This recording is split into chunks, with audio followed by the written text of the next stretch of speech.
ஒருத்தி காலேஜ் படிக்கும் போது ஒருத்தி சுத்தம் எனக்கு திடீர்னு என்ன சொல்லாம போகும். அதான் குரல் எனக்கும் தெரியல. உனக்கு முன்னாடி 100 பொண்ணுங்க என் வாழ்க்கையில இருந்திருக்கலாம். ஆனா உனக்கு அப்புறம் ஒரு பொண்ணு கூட என் வாழ்க்கையில யோசிச்சு பார்க்க முடியல. பேசணும் அழக எனக்குள்ள கலக்குற ஆக்சிஜன் அளவ யாரவ யாரவ 100க்கு 100 அவதான் என்னவனா.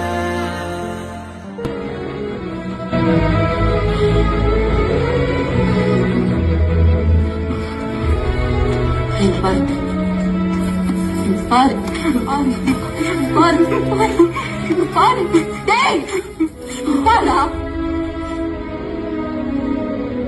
இந்த லைஃப்ல நம்ம 2 பேரும் ஒண்ணு சேர போறதுல முடிவாயிடுச்சு. என்ன பண்றது? எனக்கு பிடிக்கும் போது உனக்கு பிடிக்கல, உனக்கு பிடிக்கும் போது எனக்கு பிடிக்கல. நம்ம நேரம்